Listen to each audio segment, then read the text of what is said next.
This video is brought to you by Straight Goods News, Canada's alternative online news source. Visit straightgoods.ca. The Environment Commissioner, Scott Vaughan, for yet another excellent report that covers really a great deal of ground. Federal scientific capacity to understand the world around us and strong regulatory protections to guard against environmental damage are under siege by this Conservative government. And I think this was a clear theme of the Environment Commissioner's report. Human health, the protection of the environment, and management of our natural resources are all implicated by the government's disregard for scientific information. The government's understanding of regulatory compliance is woefully inadequate. For example, key information needed for environmental protection is missing, and the government followed up on only half of identified violations to ensure compliance. In 3/4 of the cases where a company was breaking the rules of transporting dangerous goods, there was incomplete or no evidence to show that the situation has been fixed. It seems that with this government, there's no sheriff in town when it comes to enforcement and environmental protection. A plan to establish the long-term scientific goals and benchmarks for the department was tabled 5 years ago, and it has yet to be properly implemented. Problems that were identified by the Commissioner over a decade ago still haven't been addressed.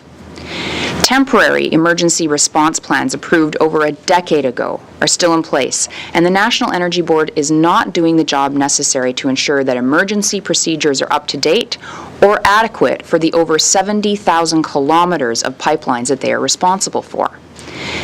This would simply not meet any reasonable standard put forward by Canadians. The government, quite simply, is not doing its job when it comes to environmental protection.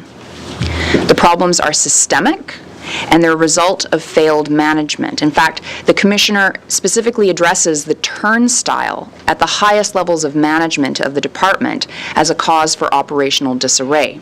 And it's not surprising, considering that this department has seen a total of 5 ministers in 5 years.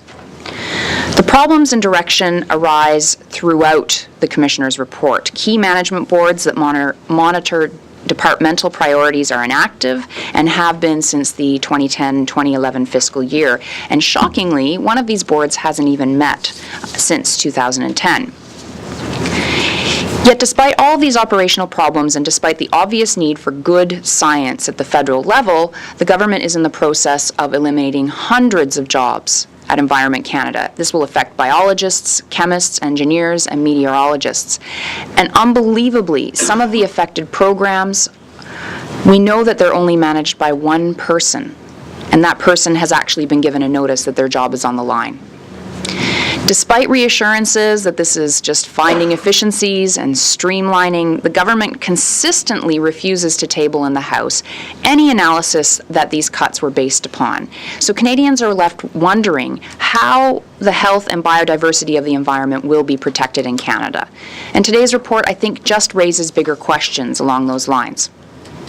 There's a final issue I'd like to highlight, one that's been raised numerous times in the House of Commons, and that is the muzzling of scientists. In his report, the Commissioner urges the government to create a clear set of rules about when scientists can talk and cannot talk, because to him, and to the rest of us, it appears that the government has been pretty inconsistent on this point, and sometimes only allowing industry representatives to speak to scientists and depriving the media and ultimately Canadians the same information and respect.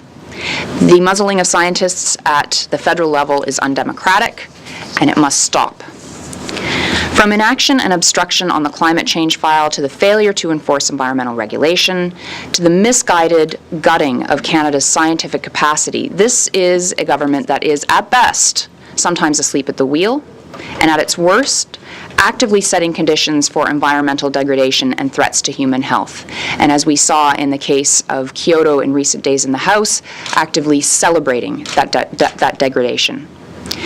The system is clearly broken, and Canadians want and deserve better. What it will take to get the Conservatives to actually pay attention to these issues. They like to use the rhetoric of protecting Canadians, whether it's from the criminals on our streets or the boogeyman Kyoto Accord.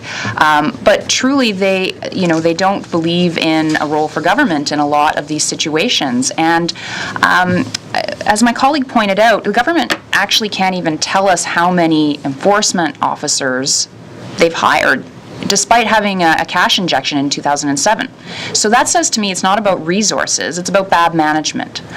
It seems to me that this government is not interested in managing the environment file at all. I think that is extremely problematic, as we've seen from the Commissioner's report, because it is putting the health and safety of Canadians at risk. And at the same time, we watched, after the Keystone decision in the U.S. to delay that decision for a year, we saw our Prime Minister say, okay, well then we're going to pack up and we're going to ship to China. Well, how are we going to ship to China? By building more pipelines.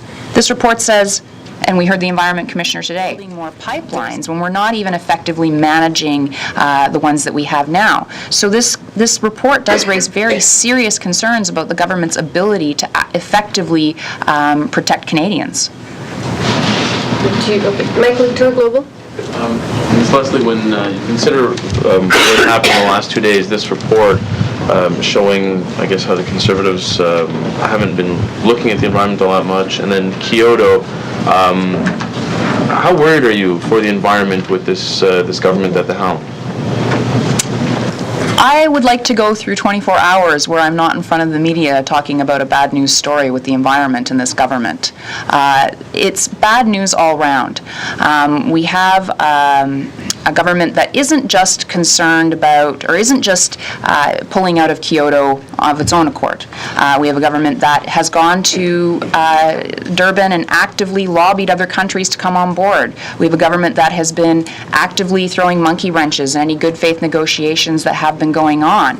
And then, you know, on the very first day that the minister is back, flying back to Canada, running to do a press conference as soon as humanly possible to say we're pulling out of Kyoto. This is, you know, his behavior as a minister of environment, which I like to remind people, is really alarming. Add to that the behavior of the Minister of Natural Resources, who, in my opinion, fails to understand that he is the Minister of all natural resources, not just one industry.